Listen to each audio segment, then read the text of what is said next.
question is, why did you choose the name Dorfman?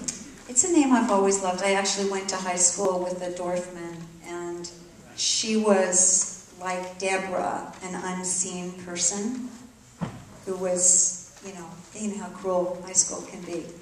And I really did it as just my own little private honoring of that Dorfman. And it's also, I think it's a great name, and I needed a good, solid Jewish name. So, yeah. Yes, in the balcony, go ahead. At what point did you approach Elliot Gould, and what made you want to ask him to play this role? Elliot, first of all, God, I don't know about you, but I think he's so beautiful in this. And by the way, he is as wonderful as an actor. He's just such a mensch. I mean, he's such a great man. Elliot was not our first choice. We were in negotiations with another actor by the name of Jeffrey Tambor. And Jeffrey wanted to do the movie, but his agents couldn't make the deal. I never fought the actor, it was the agents asking for too much. And when you're making a little indie, there's no window there. It's, okay, this is what we're offering. And you come, when I say for all the right reasons, you make these little movies because you want to be a part of something, not because of your salary. None of us did it for that. So it was a blessing that that deal didn't happen, and we were in a very tight window where our producer said, we're either going to cast the father in the next day, or we're going to have to put this on hold for some time. Because in Los Angeles, you need to shoot certain times of the year. That's because there's a lot of television production then, and you need to have your TV actors available for June. So it was down to the wire, and Len said, what do you think of Elliot Gould? And I said, well, I've only been in love with him since the first moment I saw him on screen, as has my friend Michelle. You know, as a young Jewish woman, there weren't many choices on the big screen. I mean, I know we saw the Tony Curtis documentary, but Tony was kind of different generation, as was Paul Newman. And I loved Woody Allen, but not so much physically, his brain. And then there was Elliot Gould. So I said, Len, oh my God, that's a dream. Actually, Len knew Elliot, and he said, I'm just going to pick up the phone and call him, which you don't do. You usually go through agents. And Len said, Elliot, we have a role for you. Could you please read it tonight and let us know tomorrow? And the phone rang in the morning, and he said, I'm in, but I want to meet the creative team. So that was the first hurdle, was Elliot appreciated the script and the role, and like any good actor wants to understand what is his environment going to be like in the making of a film. So we set up a meeting with Len, our incredible producer, and Brad Leong, 24-year-old director, and moi. And I'm usually really cool. I'm not impressed. You know, I don't get all excited. Elliot Gould walked into Len's loft, and I was a 14-year-old girl. I started jumping up and down. I ran up to him.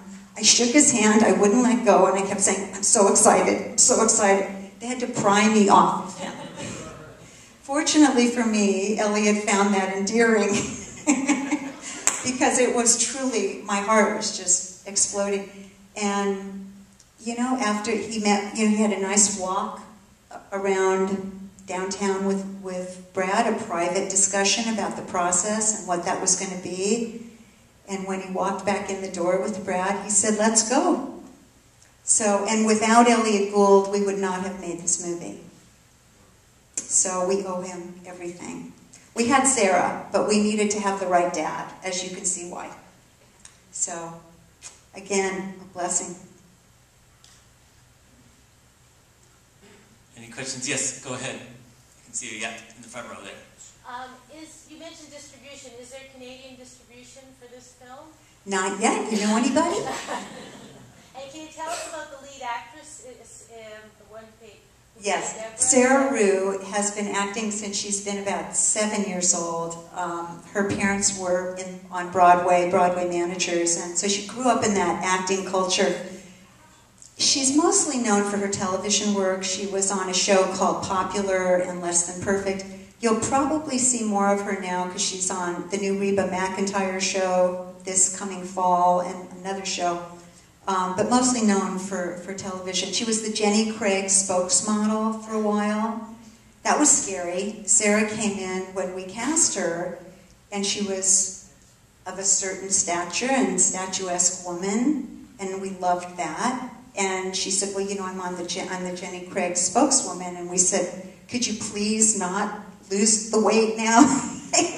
And she didn't, you know, fortunately we shot 19 days, so it wasn't a drastic, but she did lose about 70 pounds while she was on being the spokesperson.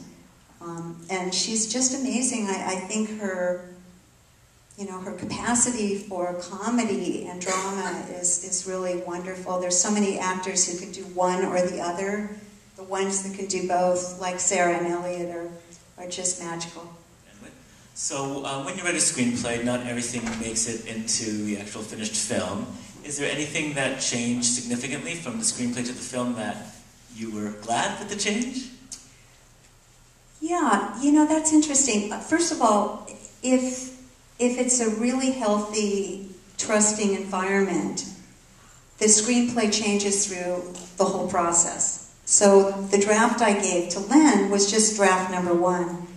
And when you have that kind of synergy where you see that ideas are coming in, not all that you like, you want to stay open to that. So it was a continuous process where we worked with the director who had fantastic ideas, the cast, always open to the cast. Was there anything that didn't get in that I thought was significant? There's a few shots that we didn't get that I know would have helped pay off some comedic moments, but ultimately, for me, that's okay. You know, I mean, I think there's enough comedy there, and it has a kind of balance. But nothing that broke my heart. I wanted to have as many authentic, iconic Los Angeles locations as possible. But budget-wise, you have to let that go. You know, you have to, okay, what can't we lose? And it was a big fight to keep the Edison, which is maybe one of the coolest, you know, downtown clubs in downtown. And why I thought it was very important to keep is because it was an actual power plant that's been repurposed. So that's on theme. That's a location that's reflecting the themes of the movie, so that won the day. But, you know, that's it. But thank you all so much for staying on this late weekday. And I want to say that the film is going to screen tomorrow up at the Shepherd Grand, so please tell everyone you know to join us tomorrow night. Wendy will be with us again. Thank you, Alan. And thank you, Wendy, for joining us, coming from LA to be here at the festival. It was worth the schlep. Thank you.